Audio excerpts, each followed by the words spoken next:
Hello students, मेरा नाम वरुण है और आप सबका मेरे YouTube channel the study bye Varun पे स्वागत है।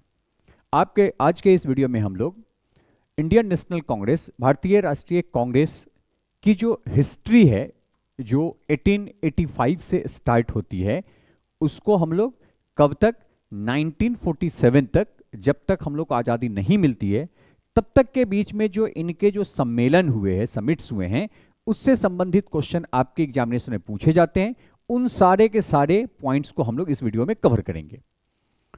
मेरा जो ये यूट्यूब चैनल है, ये बेसिकली एक स्टडी चैनल है जिस पे खास करके BPSC civil services, BPSC TRE 4 teachers examination और अदर स्टेट पीसीएस एग्जामिनेशन के लिए जीएस से related topic wise and MCQ video upload किया जाता है। इसलिए हमारे चैनल को सब्सक्राइब करें, वीडियो को शेयर करें एंड किसी भी प्रकार की कोई सजेशन और कोई क्वेश्चन हो तो आप हमें कमेंट में जरूर दें। चलिए इस वीडियो को शुरू करते हैं। कौन है इंडियन नेशनल कांग्रेस, भारतीय राष्ट्रीय कांग्रेस? थोड़ी सी इसको स्टार्ट करने से पहले यह समझ लीजिए कि भारतीय राष्ट्रीय कांग्रेस के स्थापना का उद्देश्य क्या था, क्योंकि बहुत सारे जो भारतीय क्रांतिकारी थे, जो फ्रीडम फाइटर थे, उन लोगों ने इसके बारे में कुछ अलग अलग कंसेप्ट भी दिए हैं। जैसे अगर बात किया जाए लाला लाजपत राय की बात किया जाए तो उनके द्वारा कहा गया कि कांग्रेस डफरिन के दिमाग का उपज था। साफ साफ कहा गया कि ये क्या है, ये डफरिन जो उस समय के गवर्नर वायसराय थे, उनके ये दिमाग का उपज था। उन्होंने क्या किया था, जो एलाइट क्लास के लोग थे, जो शिक्षित वर्ग के लोग थे, जो नर्म दल के लोग थे, उन लोगों के द्वारा या उन लोगों को संगठित करवा करके एक पार्टी का निर्माण करवाया, एक ग्रुप का निर्माण करवाया, जिसका नाम दिया इंडियन नेशनल कांग्रेस, भारतीय राष्ट्रीय कांग्रेस दिया।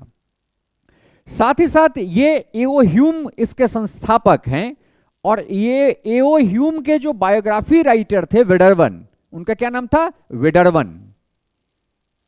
उनका नाम था वेडरवन। इस वेडरवन ने साफ साफ लिखा है एओ ह्यूम के जीवनी में कि एओ ह्यूम को लगा कि ये जो असंतोष का माहौल भारत में बना हुआ है, इस असंतोष के माहौल से बचने का सबसे सही तरीका है कि शिक्षित वर्ग, एलाइट क्लास के लोगों का एक ग्रुप बना दिया जाए। इससे क्या होगा, तो अगर मान लिया जाए कि जो एलाइट क्लास के ग्रुप में नहीं लोग हैं, जो अशिक्षित लोग हैं, जो ग्रामीण क्षेत्र के लोग हैं, जिनको शोषित किया जा रहा है, वो लोग अगर किसी प्रकार का विद्रोह करते हैं तो उनके देश के ही एलाइट क्लास के लोगों के द्वारा उन्हें समझा बुझाकर शांत किया जा सकता है। इसीलिए ऐसा इल्जाम लगाया जाता है, ऐसा कहा जाता है, जो कि वेडरवन ने खुद अपने बुक में लिखा है कि ये एओ ह्यूम के द्वारा एक सेफ्टी वॉल्व के रूप में इसका गठन किया गया। सेफ्टी वॉल्व मतलब जो कुकर में लगा रहता है कि बहुत प्रेशर पड़ जाएगा तो वो फट जाएगी, कुकर फटने से बच जाएगा। उसी टाइप का इसका उपयोग किया गया कि अगर बहुत अधिक विद्रोह बढ़ती है तो हम इन एलाइट क्लास के लोगों का, अर्थात कांग्रेस के सदस्यों का उपयोग करके उस विद्रोह को हम शांत कर सकते हैं। इसीलिए 1885 में किसका स्थापना किया गया? इंडियन नेशनल कांग्रेस की स्थापना की गई। कहां पे की गई? तो मुंबई में किया गया।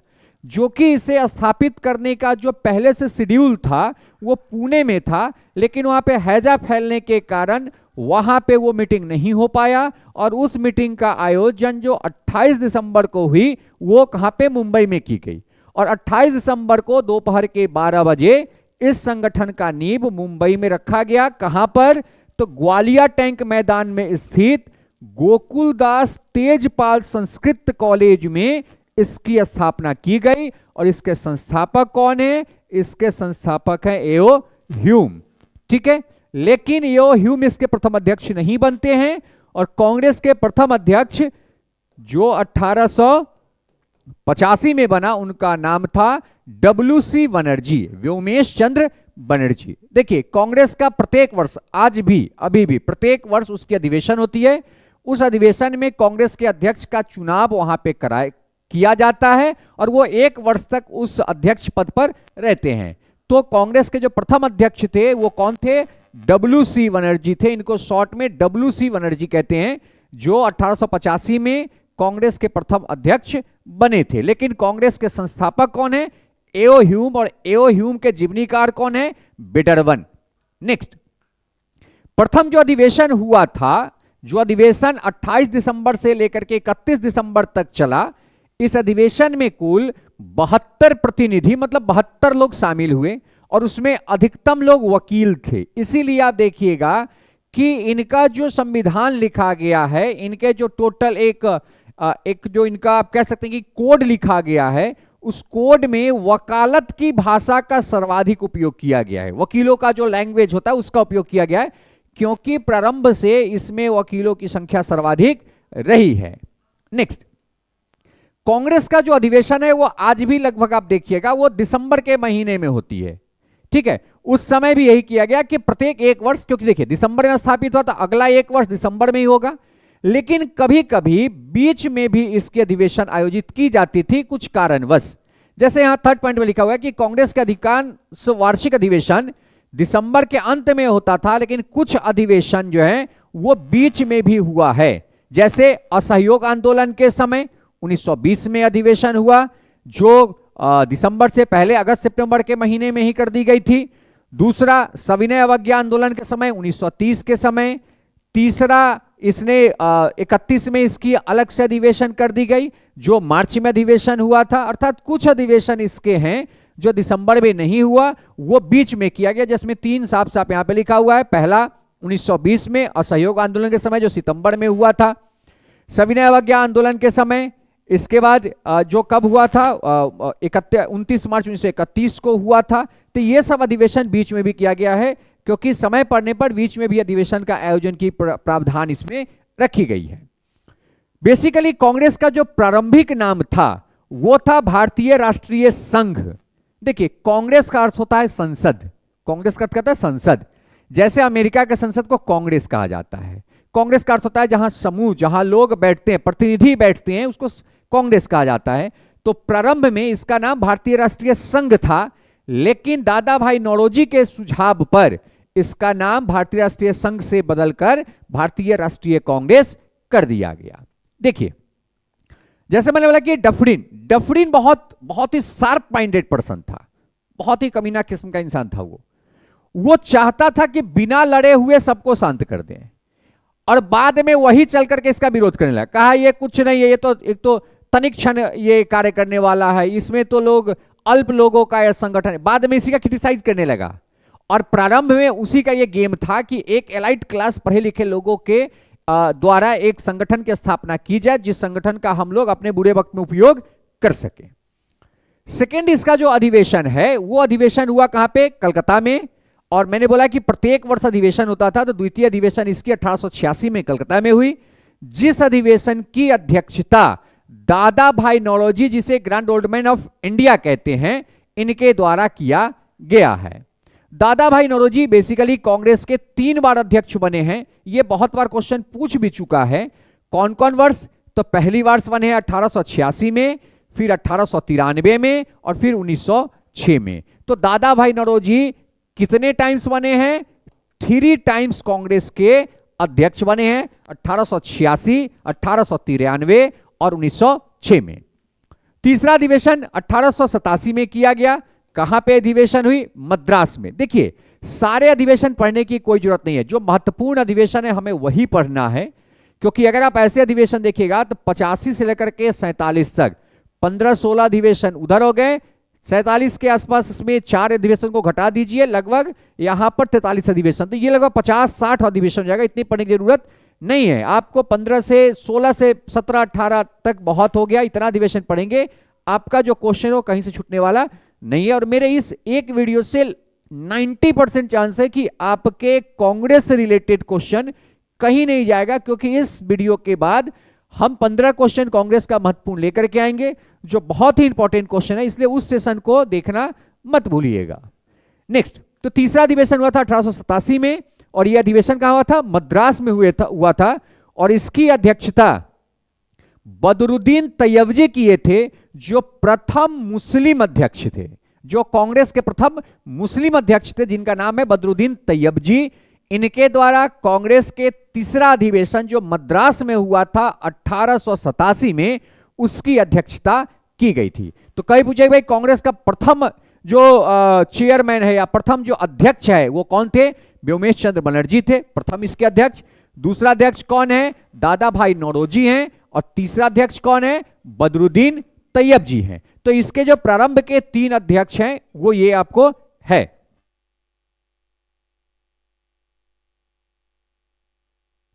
नेक्स्ट, अगला जो इसका अधिवेशन है 1988 का, सॉरी 1888 का अधिवेशन, जो बहुत ही महत्वपूर्ण है। और यह अधिवेशन का आयोजन इलाहाबाद में किया गया।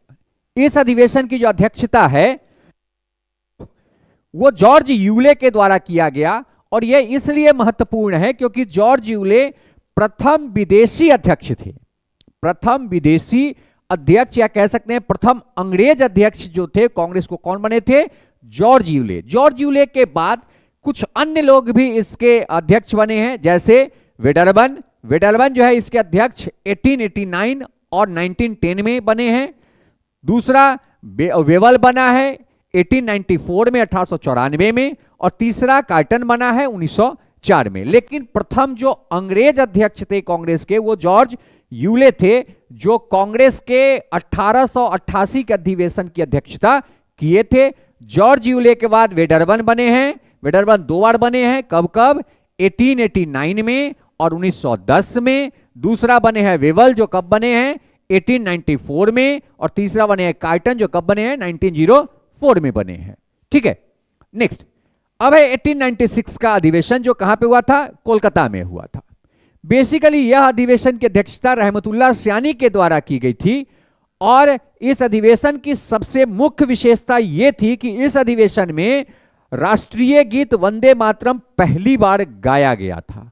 अधिवेशन का आयोजन हुआ तो राष्ट्रीय गीत के गायन से हुआ, वंदे मातरम के गायन से हुआ। और इस अधिवेशन की अध्यक्षता रहमतुल्लाह सयानी के द्वारा की गई।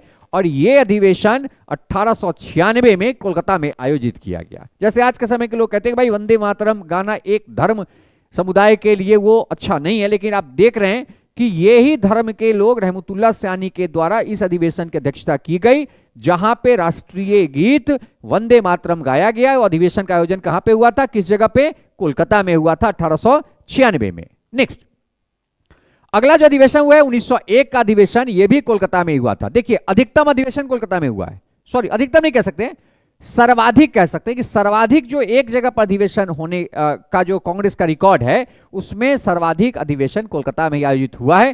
क्योंकि यही जो बेल्ट था, ये बेल्ट सर्वाधिक यहां पे फ्रीडम फाइटर्स थे, सबसे अधिक। और सबसे अधिक प्रभावित क्षेत्र भी यही था। और प्रारंभ में प्रभाव ही इसी क्षेत्र से शुरू हुआ था, प्लासी के युद्ध से 1757 से।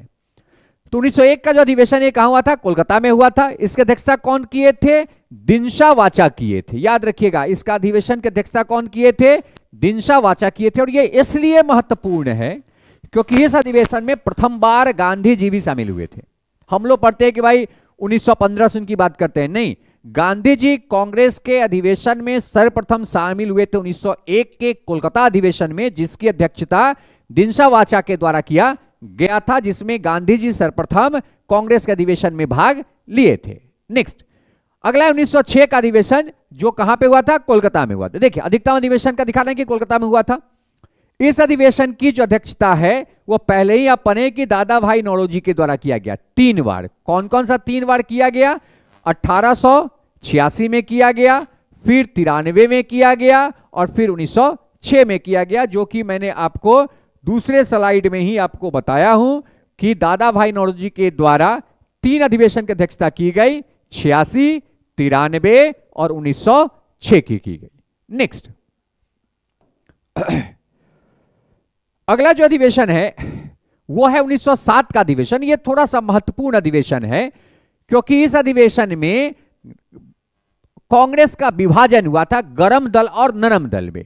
मतलब कांग्रेस की विभाजन थी, इसलिए इसको सूरत विभाजन के नाम से भी जाना जाता है। सूरत स्प्लिट भी कहते हैं। स्प्लिट मतलब होता है विभाजित होना, टूटना। तो इसको सूरत स्प्लिट के नाम से भी जाना जाता है क्योंकि इस अधिवेशन की जो मुख्य बातें हैं वो ये है कि इस अधिवेशन में कांग्रेस का विभाजन नरम दल एवं गरम दल में हुआ था। ये थोड़ा सा यहां पे गलत लिखा हुआ है, ठीक है, नरम दल एवं गरम दल में हुआ था। ये ग्राम दल, एक गलती से टाइपिंग मिस्टेक है, गरम दल में हुआ था। अर्थात कांग्रेस दो भागों में बट गया था।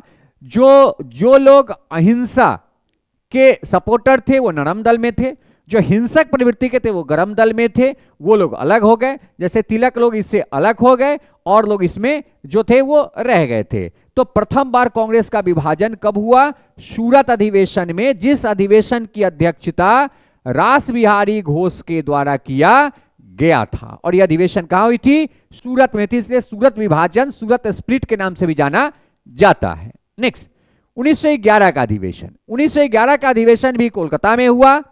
इस अधिवेशन की जो अध्यक्षता है वो बिशन नारायण दर, जिसे बीएन दर भी कहा गया है, इसे इनका नाम है बीएन दर भी कहा गया है, और इनका नाम है विशन नारायण दर। यहां पे थोड़ा भीषण लिखा गया, ये जो गलत है, तो इनका नाम है विशन नारायण दर, जिनके द्वारा 1911 के कोलकाता अधिवेशन की अध्यक्षता की गई थी। और इस अधिवेशन में पहली बार राष्ट्रीय गान जनगण मन गाया गया था। इसमें जनगण मन सबसे पहले गाया गया था कब? 1911 के अधिवेशन में, जो कोलकाता में हुआ, जिसकी अध्यक्षता कौन किए थे? विशन नारायण दर के द्वारा किया गया था। तो अब देख लीजिए, जनगण मन गाया गया कब? 1911 में, जिसकी अध्यक्षता कौन किए थे? बीएन दर किए थे। और वही आप देख लीजिए कि हमारा राष्ट्रीय गीत कब गाया गया? 1896 में। उस समय कहां पे आयोजित हुआ था? कोलकाता में हुआ था, जिसकी अध्यक्षता कौन किए थे? रहमतुल्लाह सयानी किए थे। तो वंदे मातरम गाया गया 1906 में गाया गया था। और जनगण मन कब गाया गया है? 1911 में कोलकाता अधिवेशन में। मतलब दोनों जो गान हुआ है ये कोलकाता में ही आयोजित अधिवेशन में हुआ है। एक में रहमतुल्लाह सयानी थे अध्यक्ष और एक में बीएन दर अध्यक्ष हैं। नेक्स्ट, अगला अधिवेशन है 1916 का अधिवेशन। ये इसलिए महत्वपूर्ण है कि 1907 में, जस्ट अभी आप यहां पे पढ़े हैं कि 1907 में कांग्रेस का विभाजन हुआ था सूरत अधिवेशन में, जिसके अध्यक्षता रासबिहारी घोष के द्वारा की गई थी। और यही विभाजन बेसिकली 1916 में आकर के विभाजित लोग एक साथ मिल गए, जिसे लखनऊ पैक्ट के नाम से, पैक्ट मतलब होता है पैचअप हो जाना, मिल जाना, लखनऊ पैक्ट के नाम से जाना जाता है। इसलिए यह 1916 का अधिवेशन महत्वपूर्ण है, जिस अधिवेशन की आयोजन कहां की गई थी? लखनऊ में की गई थी। और इस अधिवेशन के अध्यक्ष कौन थे? अंबिका चरण मजूमदार। इन्हें एसी मजूमदार भी कहा जाता है। और ये एसी मजूमदार के द्वारा 1916 के अधिवेशन लखनऊ की अध्यक्षता की गई थी, जिसमें गरम दल और नरम दल जो पृथक हुए थे वो एक साथ होकर के आए थे। साथ ही साथ इस अधिवेशन में मुस्लिम लीग भी मिल गया था आकर के। और इन सबको मिलाने में, मुस्लिम लीग को खास करके मिलाने में जिन्ना और एनी बेसेंट का बहुत बड़ा भूमिका भी माना जाता है। इस अधिवेशन में तिलक के द्वारा जो तिलक होम रूल लीग शुरू किए थे, तो तिलक अपने लीग का शक्ति प्रदर्शन किए थे। और इस अधिवेशन में वो नागपुर के क्षेत्र से पूरे ट्रेन को बुक करके कोलकाता पहुंचे थे। और इसी अधिवेशन में तिलक के द्वारा स्वराज मेरा जन्मसिद्ध अधिकार है का नारा दिए थे कि स्वराज मेरा जन्मसिद्ध अधिकार है, मैं इसे लेकर रहूंगा। यह नारा तिलक के द्वारा 1916 के लखनऊ अधिवेशन में, जिसकी अध्यक्षता एसी मजूमदार के द्वारा किया गया था। और इस अधिवेशन में दोनों अर्थात नरम दल, गरम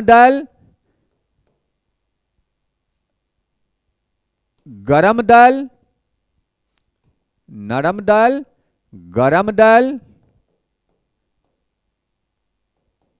और साथ में लीग, मुस्लिम लीग, ये तीनों आकर के पैचअप कर लिया था कि हम लोग अब मिल करके काम करेंगे, जो भी हमारी जो स्वतंत्रता प्राप्त करने संबंधी जो कार्य हैं वो सब मिलकर किया जाएगा। नेक्स्ट, अगला जो अधिवेशन है वो है 1917 का अधिवेशन, जो कोलकाता में आयोजित हुआ था।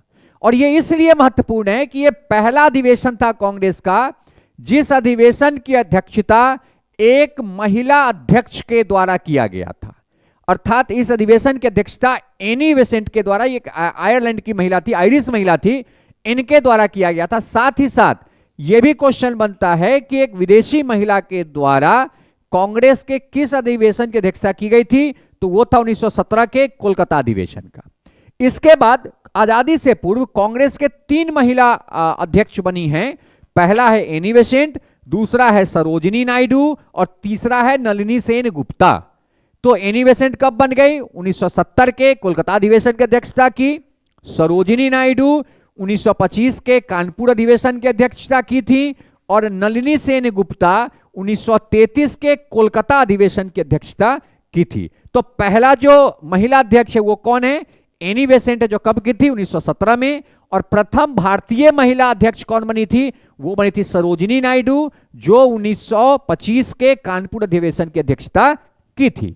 नेक्स्ट, अगला अधिवेशन है 1920 का अधिवेशन, जिसका आयोजन कोलकाता में हुआ था। यह इसलिए महत्वपूर्ण है क्योंकि इस आयोजन में असहयोग का प्रस्ताव पारित करने के लिए यह दिसंबर से पहले सितंबर में ही इसका आयोजन किया गया था और इस अधिवेशन की अध्यक्षता लाला लाजपत राय के द्वारा किया गया था। मतलब ये एक इंटरिम अधिवेशन कह सकते हैं, आंतरिक अधिवेशन कह सकते हैं, जो 1 वर्ष के बीच में ही किसी एक व्यक्तिगत कार्य, स्पेशली एक कोई महत्वपूर्ण कार्य को करने के लिए आयोजित किया गया था। इसीलिए 1920 का ये जो प्रथम है, 1920 में 2 अधिवेशन हुआ था। ये फर्स्ट अधिवेशन है और ये सेकेंड अधिवेशन है। तो प्रथम अधिवेशन की अध्यक्षता लाला लाजपत राय के द्वारा किया गया था, जिसका आयोजन कोलकाता में हुआ और यह एक विशेष अधिवेशन था जिसमें असहयोग का प्रस्ताव को पारित करने के लिए रखा गया, लेकिन वो पारित नहीं हो पाया। इसके बाद 1920 का जो वार्षिक अधिवेशन है, आप कह सकते हैं इसको कि ये एनुअल अधिवेशन है। ये जो अधिवेशन है ये क्या है? ये एनुअल अधिवेशन है, ये वार्षिक अधिवेशन है, जिसकी अध्यक्षता वीर राघवाचारी के द्वारा किया गया और इस अधिवेशन का आयोजन नागपुर में किया गया था।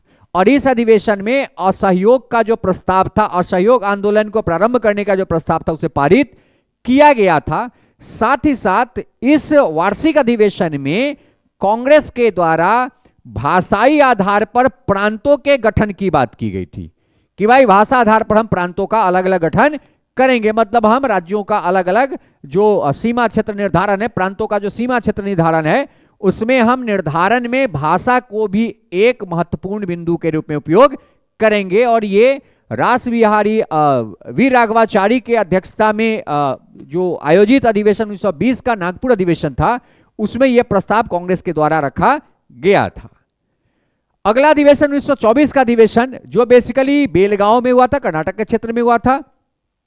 और यह इसलिए महत्वपूर्ण है कि गांधी जी मात्र 1 बार कांग्रेस की अध्यक्षता किए थे, और वो किस अधिवेशन की? 1924 के अधिवेशन की, जो बेलगांव में हुआ था। ये कोई गांव नहीं था, ये शहरी क्षेत्र था, नाम इसका बेलगांव है। ठीक है, तो गांधी जी के द्वारा कांग्रेस का अध्यक्षता किस अधिवेशन की गई थी? 1924 के बेलगांव अधिवेशन की अध्यक्षता की गई थी। इसके बाद गांधी जी कभी भी कांग्रेस की अध्यक्षता नहीं किए हैं। नेक्स्ट, 1929 का अधिवेशन जो लाहौर में हुआ था, यह थोड़ा सा महत्वपूर्ण अधिवेशन है, क्योंकि इस अधिवेशन की एक तो अध्यक्षता पंडित जवाहरलाल नेहरू के द्वारा किया गया और इसी अधिवेशन में पूर्ण स्वराज की बात रखी गई, प्रस्ताव पारित की गई कि हम पूर्ण स्वराज चाहते हैं। और इसी अधिवेशन के अंत में 31 दिसंबर 1929 को मध्य रात्रि में रावी नदी के किनारे इन लोगों ने स्वराज की घोषणा की थी। कहां पे? रावी नदी के तट पे। क्योंकि ये कहां पे हुआ था? लाहौर में हुआ था। और वहीं पे ये डिसाइड किया गया कि 26 जनवरी 1930 को स्वतंत्रता दिवस मनाया जाएगा और 26 जनवरी 1930 को विभिन्न विभिन्न जगहों पर देश में सभाएं की गई, भाषण हुई और ये एक प्रक्रिया, स्वतंत्रता के लिए प्रक्रिया शुरू हुआ। यही कारण है कि हमारा जो संविधान पारित होने के बाद जो संविधान को प्रस्तुत किया गया, रिपब्लिक हम लोग को किया गया, वो 26 जनवरी को किया गया 1950 में, जो कि संविधान 1949 के दिसंबर में ही साइन वगैरह होकर के तैयार हो चुका था। लेकिन उनका जो इनॉग्रेशन है वो इसी के कारण 26 जनवरी 1950 को किया गया था। ठीक है, तो 1929 का अधिवेशन क्यों महत्वपूर्ण है?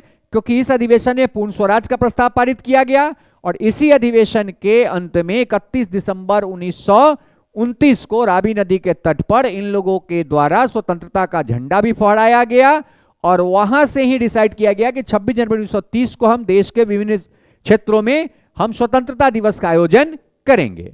नेक्स्ट, अगला 1931 का अधिवेशन, यह कराची में आयोजित हुआ था और इस अधिवेशन की अध्यक्षता वल्लभ भाई पटेल के द्वारा की गई थी।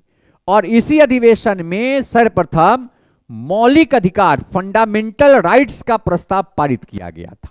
जो आज फंडामेंटल राइट्स हम लोग पढ़ते हैं ना, मौलिक अधिकार पढ़ते हैं कि भाई हमें व्यक्ति की स्वतंत्रता है, ये सब का जो कंसेप्ट है बेसिकली हम लिए तो अदर देश से हैं, लेकिन मौलिक अधिकार के लिए 1931 के कराची अधिवेशन में जो वल्लभ भाई पटेल की अध्यक्षता में हुई थी वहां पर प्रस्ताव पारित किया गया था। और इसी अधिवेशन में गांधी ने कहा था गांधी मर सकता है परंतु गांधीवाद नहीं। क्यों?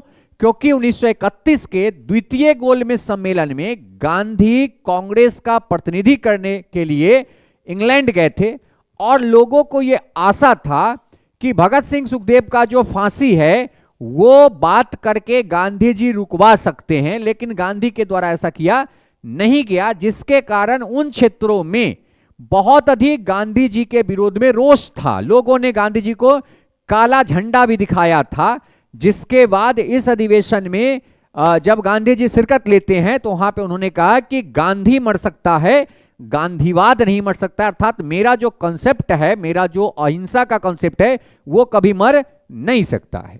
नेक्स्ट, अगला 1936 का अधिवेशन जो आयोजन लखनऊ में किया गया, जिसकी अध्यक्षता नेहरू के द्वारा की गई, और इसी में नेहरू ने कहा था आई एम सोशलिस्ट, मैं समाजवादी हूं। क्या है? मैं समाजवादी हूं, आई एम सोशलिस्ट का जो एक कंसेप्ट है वो नेहरू के द्वारा कब कहा गया? 1936 के लखनऊ अधिवेशन में कहा गया, जिसकी अध्यक्षता खुद जवाहरलाल नेहरू के द्वारा किया गया था। नेक्स्ट, अगला 1937 का अधिवेशन जो फैजपुर में हुआ था, जिसकी अध्यक्षता भी पंडित जवाहरलाल नेहरू के द्वारा किया गया, और ये एक पहला अधिवेशन था जो गांव में आयोजित किया गया था। कहां किया गया था? गांव में आयोजित किया गया था। बेलगांव जो है जहां पे गांधी जी बने थे वो गांव नहीं था, लेकिन जो गांव में आयोजित अधिवेशन है वो 1937 का फैजपुर अधिवेशन है, जिसकी अध्यक्षता जवाहरलाल नेहरू के द्वारा किया गया था। नेक्स्ट, 1938 का अधिवेशन ये हरिपुर गुजरात में हुआ था, और यह अधिवेशन की अध्यक्षता सुभाष चंद्र बोस के द्वारा की थी। सुभाष चंद्र बोस दो ही अधिवेशन की अध्यक्षता की, अध्यक्ष बने हैं 1938 और 1939 का। 1939 में तो वो गुस्सा होकर के अध्यक्षता त्याग करके चले गए, फिर वहां पे जाकर के राजेंद्र बाबू को अध्यक्ष बनाया गया। और इस अधिवेशन में प्लानिंग करने के लिए, योजना नियोजन बनाने के लिए राष्ट्रीय नियोजन समिति का गठन किया गया। यहां पे नेशनल प्लानिंग कमेटी का गठन किया गया, जिसके अध्यक्ष कौन बने थे?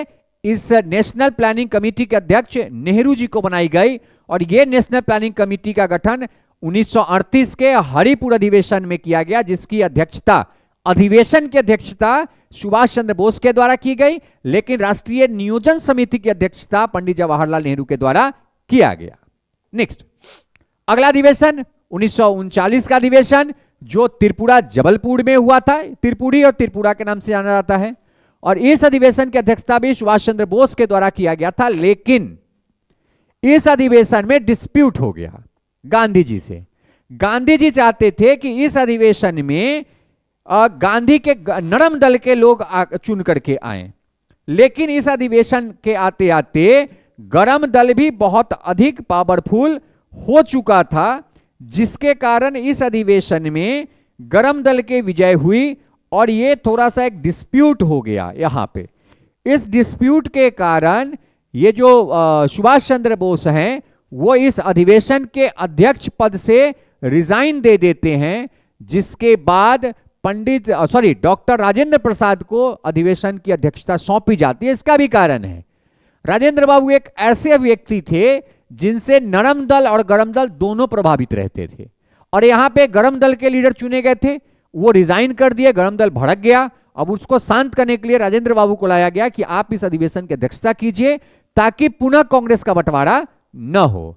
और इसी अधिवेशन में सुभाष चंद्र बोस के द्वारा त्याग पत्र देकर के उन्होंने फॉरवर्ड ब्लॉक की स्थापना की थी। किस अधिवेशन की त्याग पत्र देकर के? 1939 के त्रिपुरा जबलपुर अधिवेशन की अध्यक्षता को त्याग पत्र देकर के फॉरवर्ड ब्लॉक की स्थापना 1939 में ही सुभाष चंद्र बोस के द्वारा किया गया। इसके बाद आता 1940 से 45, क्योंकि इस समय क्विट इंडिया मूवमेंट शुरू हो गया था, भारत छोड़ो आंदोलन शुरू हो गया था। यह एक ऐसा पीरियड था जिसमें अधिवेशन करना संभव नहीं था। इसलिए 1940 से 1945 तक का अधिवेशन स्थगित रहा। बस एक जो अध्यक्ष चुने गए जिनका नाम था अब्दुल कलाम आजाद, और ये सबसे कम उम्र के कांग्रेस के अध्यक्ष बने थे। और ये अधिवेशन रामगढ़, या इसको रामगढ़ भी कहते हैं, जो अभी झारखंड में पड़ता है, तो ये रामगढ़ में इस अधिवेशन का आयोजन किया गया था। और ये सबसे लंबे समय तक कांग्रेस के अध्यक्ष भी रहे थे, क्योंकि इस दौरान कोई कांग्रेस का अधिवेशन नहीं हुआ था, अध्यक्ष का चुनाव नहीं हुआ था। और ये बिहार के क्षेत्र में होने वाला तीसरा अधिवेशन था। ठीक है, तो ये कैमा अधिवेशन था? ये तीसरा अधिवेशन था जो 1940 में हुआ था। बेसिकली जो तीन अधिवेशन थे वो 1912, 1922 और 1940, ये तीन अधिवेशन हुआ था। 12-22 10 साल का अंतर, और 22 और 40 18 साल के अंतर पर यह अधिवेशन तीन बिहार में आयोजित की गई थी। तो याद रखिए बिहार में कितना हुआ था? 1912, 1922 और 1940, ये तीन अधिवेशन हुआ था। जब हम लोग बिहार स्पेशल पढ़ेंगे तो वहां पर इसके बारे में हमें पुनः पढ़ना है।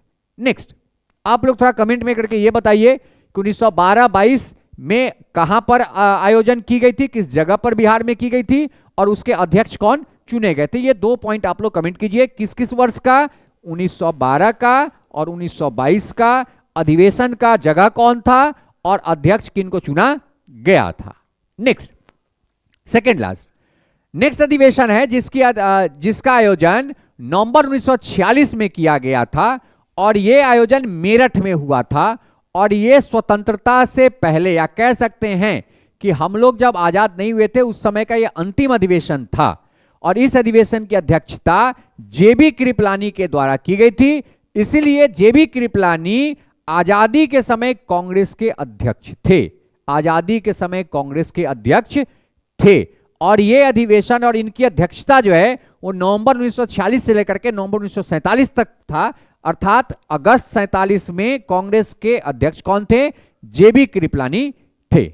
नेक्स्ट, जेबी कृपलानी के बाद जो कांग्रेस के अध्यक्ष 1947 में बने हैं वो बने हैं डॉक्टर राजेंद्र प्रसाद। और इसके बाद सामान्यतः कांग्रेस की अध्यक्षता की जो प्रक्रिया है वो स्वतंत्र भारत में होना शुरू हो गया, जो आज भी कांग्रेस की अध्यक्षता का जो प्रक्रिया है वो प्रत्येक वर्ष आयोजित किया जाता है। तो ये कुछ महत्वपूर्ण बिंदु, कुछ महत्वपूर्ण पॉइंट 1885 से लेकर के और 1947 तक के जो कांग्रेस अधिवेशन थे उनसे मैंने इस वीडियो में आपको बताया है। होप सो ये आपको समझ में आया होगा।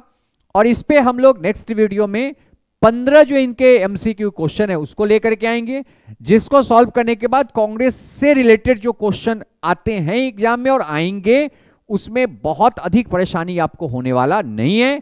वो 100% मेरा प्रयास रहता है कि इस जो भी टॉपिक का मैं आपको डिटेल पढ़ाता हूं उससे किसी प्रकार की क्वेश्चन आपसे ना छूटे। इसलिए मेरे एमसीक्यू में भी आप देखेंगे हम पीवाईक्यू को बहुत कम लेते हैं, हम नया फ्रेश क्वेश्चन लेकर के आते हैं। साथ ही साथ हमारा जो कंटेंट और हमारा जो टॉपिक वीडियो है इसमें भी हम फ्रेश कंटेंट को लेकर आते हैं, क्योंकि यूट्यूब पे ये जो पीवाईक्यू पढ़ाने वाले लोग हैं वो भरे पड़े हैं, और पीवाईक्यू से क्वेश्चन आने की जो अब के समय में ट्रेंड है वो बहुत ही कम है। इसलिए फ्रेश क्वेश्चन को अधिक फोकस कीजिए। हमारे इस YouTube channel the study bye Varun को फॉलो कीजिए। हमारे इस चैनल पे प्रत्येक दिन एमसीक्यू और टॉपिक सीरीज भी आता है, जिसे आप देखें, फॉरवर्ड करें और हमारे इस चैनल को सब्सक्राइब करें। Thank you.